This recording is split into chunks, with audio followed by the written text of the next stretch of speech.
ระราชทานไว้และจากนั้นจะนิมนต์หลวงพ่อพระครูโกศลธรรมวิจัยเจ้าคณะอำเภอสันทรายพระครูปลัดสุวัฒนะเมตตาคุณเจ้าคณะอำเภอสันทรายธรรมยุทธและพระครูพิพัฒน์ศีลสังวรรองเจ้าคณะอำเภอสันทรายอันเป็นศิษย์จะได้กระทำการประชุมเพลิงเลิกซากทรงสการบัดนี้ตุลุงสนิทลาวัดบวกเป่าคำสาวและสันไซมูลที่หลวงพ่อได้เคยดำรงตำแหน่งเป็นเจ้าอาวาสลาวัดวาลาพระศาสนาได้เอาตนตัวและจิตวิญญาณขึ้นสู่สวรรค์จันทร์ฟ้ามหาเนรปานเลิกซากทรงสการณการระบัดนี้ขึ้นแห่เนอสาธุสาธุสาธุ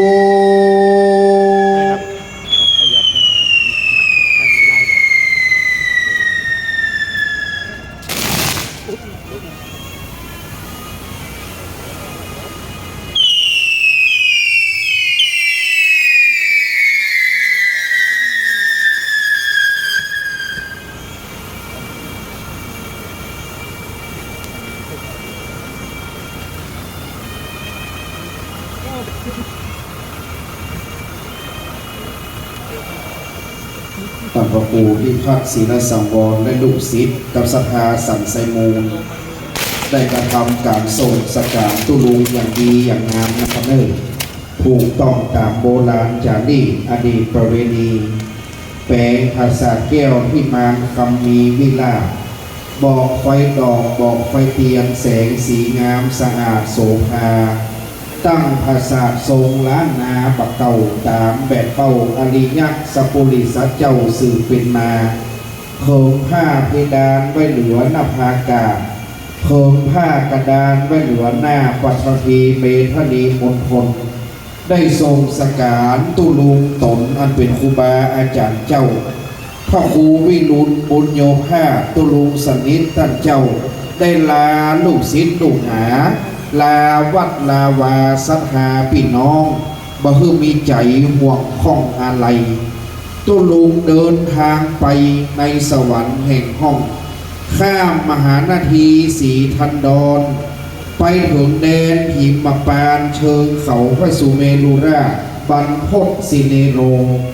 ในป่าอันนี้ก็มาพิเศษมหัศจรรย์ยิ่งนักอันวันนกก็มีหัวเป็นช้างก็บินบนบนอากาศมีสระอโนดาตงามวิลาศเย็นดังแก้วต้นไม้ออกหน่วยเป็นคนชื่อว่ามักกะลีผลฤาษีมุนีนาควิทยาธรและคนทันอยู่ในหิมปานสันฐานตัตินั้นแล้วดวงวิญญาณของแพ้วก็จะขึ้นสู่เขาพระสุเมรุไปสุดยอดเป็นที่อยู่แห่งอินตาเทวราชบนสวรรค์จันตาวติงสามีภาษาหลังอันงามโอฬารตามที่พญาพิมานดูที่สมชื่อตุลุงได้สร้างบอกไฟน้ำตกตาก็มาย้อนหยาดลงมางามดังชลทานอันอยู่ในหิมปานเขตห้องในสระอโนดาที่ลาดแล้วใสดังแก้วดังเงาน้ำตกหยาดแล้วเด้อตุลุงดูหิมปานบัดนี้ดุริยะโนถีเพชรลูกนาตราชแห่ทรงสการตุลุงพระครูวิรุณบุญโยภาตุลุงสนิทเด้อได้ยินเสียงช้างท้องเราช้างโหงตั้งหลายเราพญาช้างสามตั้งหลายได้ฮ้องอยู่ในหิมปานเป็นสัญญากับตุลุงดวงวิญญาณไปถึงหิมปานกุลเลิศได้ยินเสียงช้างตะโกนฮ้องแล้ววิญญาณหลุดป่าไม้หิมปานละเน้อช้างตั้งหลายฮ้องละเน้อ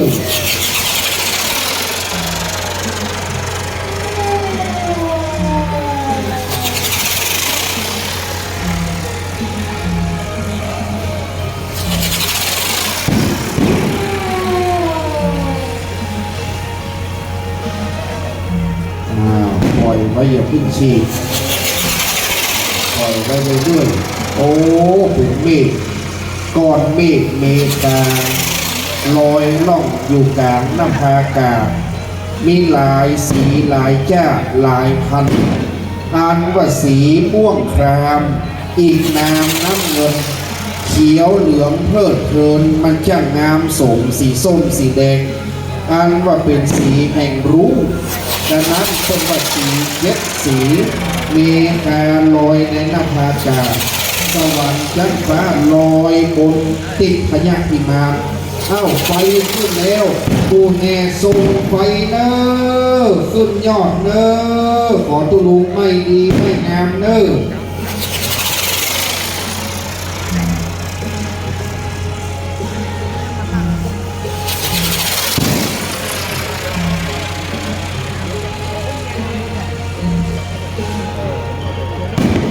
ภาษาจุ่มได้หลายวันนี้ยังแฝงหน่อยตากแดดตั้งแต่เจ้ามาถึงตอนนี้ถ้าจะแห้งไปห้องหลังปราสาทหลังนี้อดนักแกนะครับเด้อศาลาพินานเวทปากขามศิลลงคลองขนาดโขนคำนะคืนพุ่งนะปัญญาเรื่องงามอย่างเก่าศาลาพินานเวทปากขามศิลได้ลุยเต็มที่วันนี้ขอบคุณศาลาพินานเวทใหม่ปกเป็นนะครับเด้อเป็นอย่างพลูกจ้าหน่อย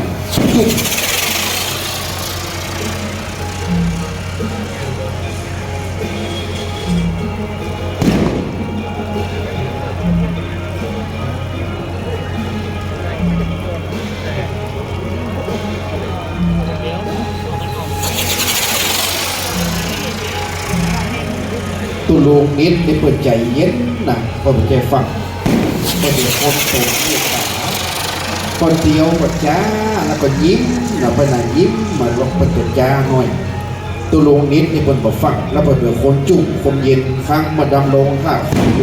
ยิ้มไว้ก่อนป้าเนี่ยก็ยิ้มหันแล้วเปิดมาด่าในสักเดือนหนึ่งตุลุงนิดนี่นะเป็นใจดีแล้วคนเดียวก็จ้ายิ้มก็จ้ากู้ก็จ้าตุลุงนิดใจดีมันหลวงพ่อโกศลทำมาวิจัยมันเนี่ยหลวงพ่อโกศลมันใจดีอะไรยิ้มหลวงพ่อเจ้าคณะอำเภอตุลุงนิดทุกมันกันคณะของครูบาอาจารย์บ้านเฮาเป็นคนโสดเยอะโอ้บอกไปจักจ่ามีนักขอบคุณท่านกิติพัฒน์ตะวังท่านนายอำเภอสันทรายวันนี้คือเกียรติเดินทางมาในนามของพ่อเมืองสันทรายขอบพระคุณท่านกิติพัฒน์ตะวังด้วยนะครับขอบคุณทีมงานพินานนิเวศใหม่ชม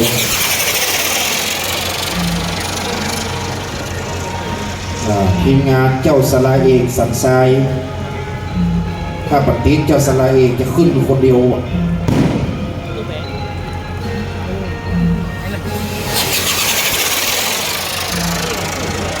จักจ่ามีนักหนึ่ง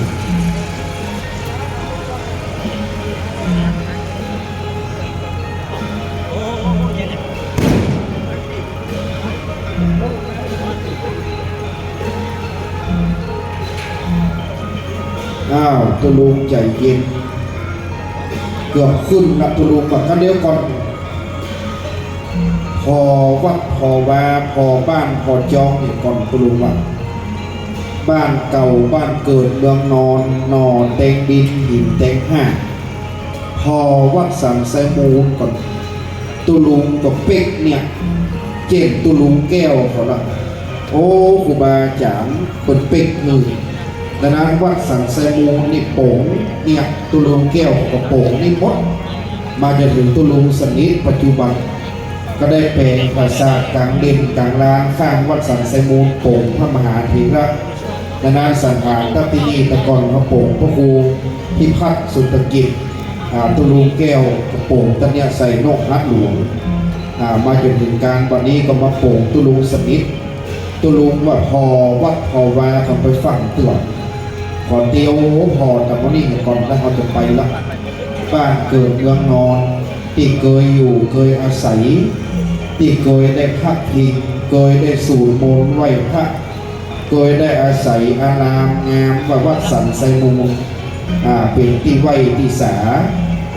ตุลุงแล้ววัดเนอบัท่าห่วงข้องอะไรอันใดเนอตุลุงบัท่าห่วงท่านพระครูพิพัฒน์ศิลสังวรไม่ตุลุงเนอตุลุงจะไปห่วงอย่างเนอไฟขึ้นเลยขอตุลุงแล้ววัดลาวาบัท่าห่วงพี่น้องศรัทธาบัท่าห่วงพี่ห่วงน้องไม่เราตุลุงเนอขึ้นเลยวันนี้ตุลุงนาวัดนาวานาพี่น้องศรัทธานาท่านพระครูพิพัฒน์ศิลสังวรมาเรื่องห่วงข้องอันใดเนอเพื่อตั้งหน้าเปลี่ยนไปคนอยู่ภายหลังจะช่วยกันสืบวัดแตนวาขอตุลุงลาวัดสันไซมูลลาพี่ลาน้องลาหลานที่ได้เกยอุปถากแห่งห้องได้พอตุลุงดีที่สุดแล้วดังนั้นลาไปสู่เวียงเกี้ยวยอดมหาเนรปานคือภาษาลุกไม่ดีไม่งามตามโบราณไม่ยอดเนอโมแหทรงไฟเนอ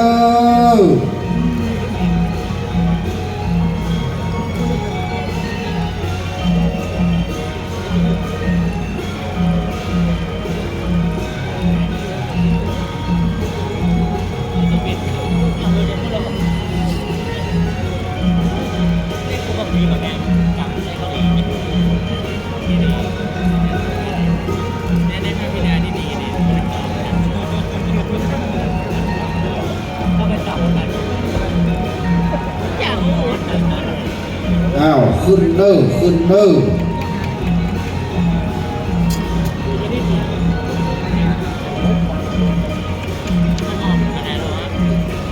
เป็นอย่างมันจุกมัน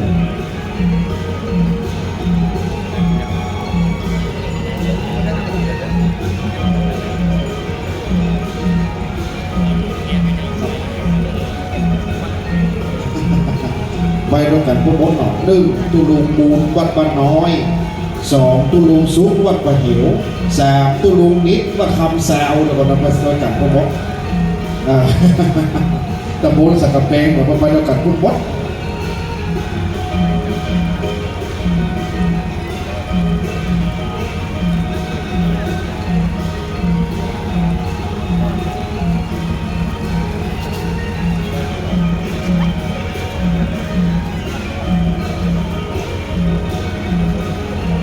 ไปปะสตุลุงซุกวัดประหิวโอ้พวกนี้ก็มาข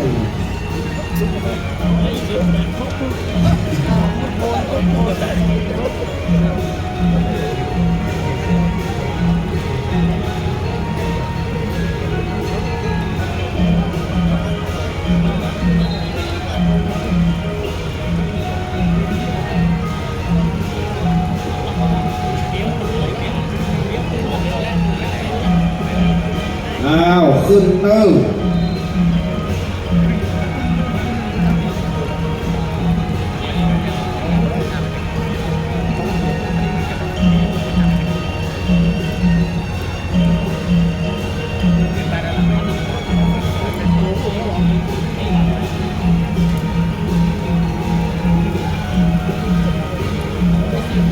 กันเต้นไว้เนอกันเต้นไว้เนอ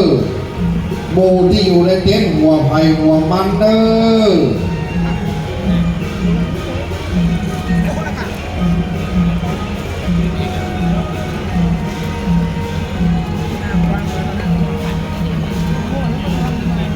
เปลี่ยวตั้งเป็นดีเป็นงามวันนะครับเด้อ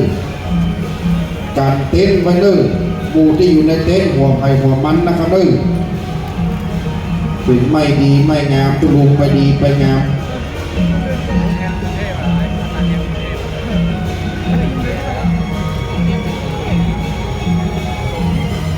ฉีดเลี้ยงเต็นท์มาเลยฉีดน้ำเต็นท์มาเลยฉีดหลังคาเต็นท์รอเลย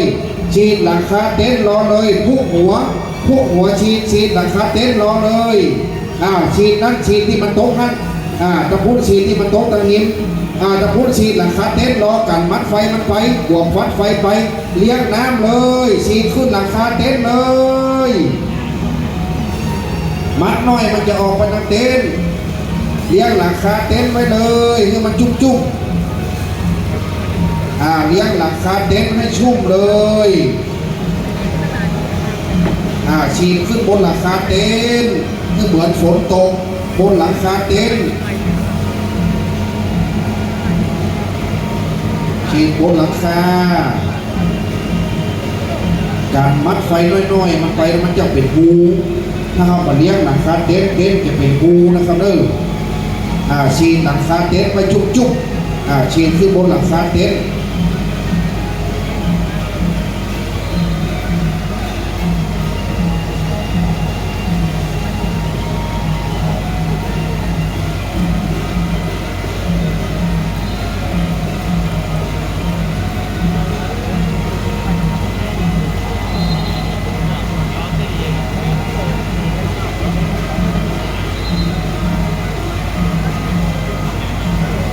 หลังคาเต็นท์มันมีมัดตกบนหลังคาเต็นท์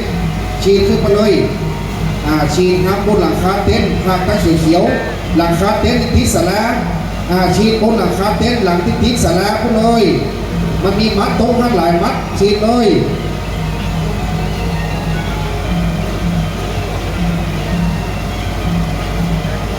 จะไปฉีดเข้าในมัดไฟจะตื่นฉีดเฉพาะข้างนอกเลี้ยงหลังคาเต็นท์ไว้เลยเต็นท์ทางติดสลามันจะเป็นงูครับฉีดขึ้นบนหลังคาเต็นท์ที่ติดสลาหลังเขียว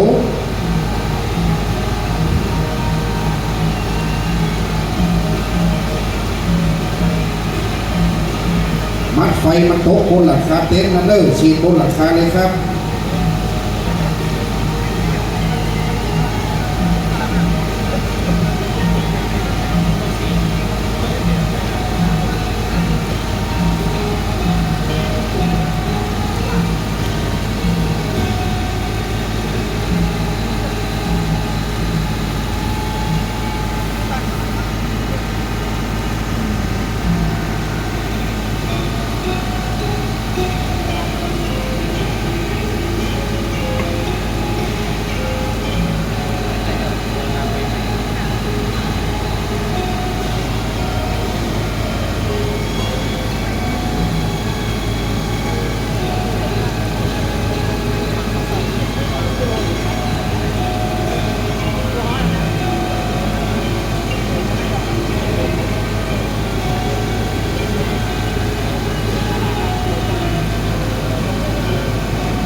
ถดับเพลิงกัน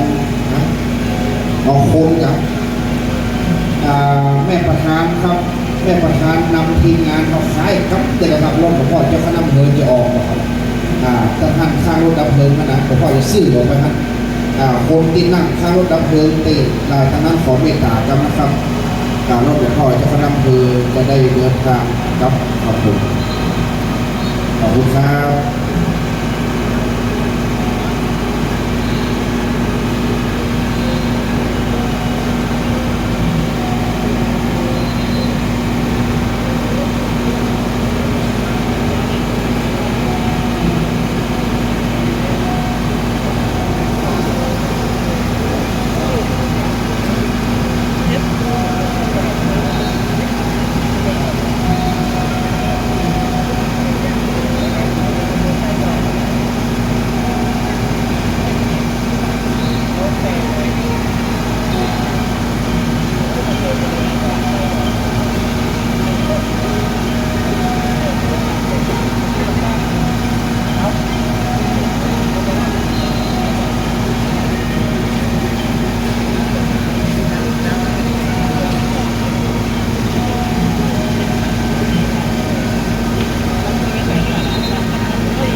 โลยีมาใส่กันนะที่200 ปลาย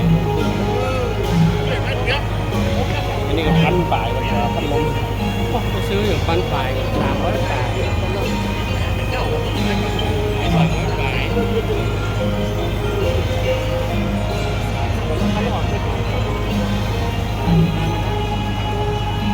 นี่มันหัวเดียวพัดลม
ขอบคุณทีมงานคุณภาพ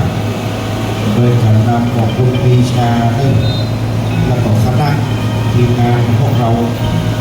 ได้สำเร็จลุล่วงหลายมื้อหลายวันช่วยกันจริงๆวันนี้สุดท้ายสุดแล้วก็สำเร็จสมบูรณ์แบบไม่มีขาดตกบกพร่องขอขอบคุณทีมงานพวกเราคุณภาพทุกคน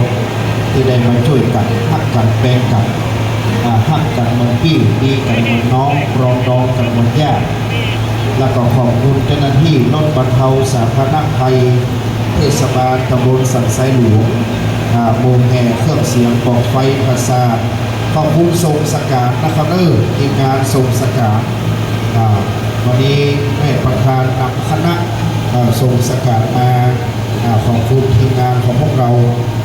แล้วขอกระเดียวก็เดินทางครับโดยสวัสดิภาพขอบคุณพ่อบ้านขอบคุณแม่บ้าน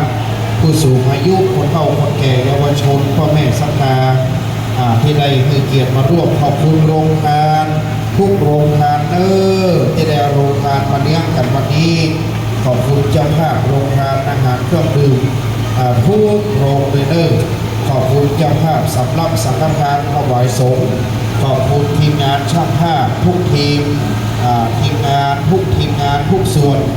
ขอบคุณท่านพระครูปลัดสุวัฒนะเมตตาคุณเจ้าคณะอำเภอวัดป่าสุรินทร์ก็เมตตาต่อลูกศิษย์ลูกหามาโดยตลอดมาละบอกว่าเป็นครูบาอาจารย์เป็นพี่เป็นน้องเป็นตู้พี่ตู้น้องครูบาอาจารย์ทั้งนั้นดังนั้นวันนี้ก็ขอบคุณทีมงานกรรมการสภาขอบคุณเจ้าหน้าที่จราจรขอบคุณเจ้าหน้าที่จราจรได้ดูแลฝากเจ้าหน้าที่จราจรด้วยขอบคุณพระสงฆ์องค์เอกพระเอกเห็นน้อยขอบคุณทีมงานทุกทีมงานวันนี้เดินทางกลับโดยสวัสดิภาพรับดีฝันดีนอนดีตุลูฝันโจฝันลาบอยู่ดีมีสุขเดินทางไปที่ใกล้ที่ไกลอยู่รอดปลอดภัยจะทำการสิ่งใดก็ให้มีความเจริญรุ่งเรืองก้าวหน้ารับก็จืดตื่นก็สบายใจได้เงินได้คำสัมปติวันนี้มาวัดสันไซมูลก็ให้โชคดีดวงดีเดินทางกลับไปวันนี้ก็ขอให้เจริญรุ่งเรืองบุญอิ่มบุญดานพงพักรักษาขอบคุณทุกท่านขอยุติเสียงประชาสัมพันธ์ไว้เพียงเท่านี้ขอขอบพระคุณทุกท่านที่มาร่วมกันมาณโอกาสนี้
ร้านเจ้าหันหน้า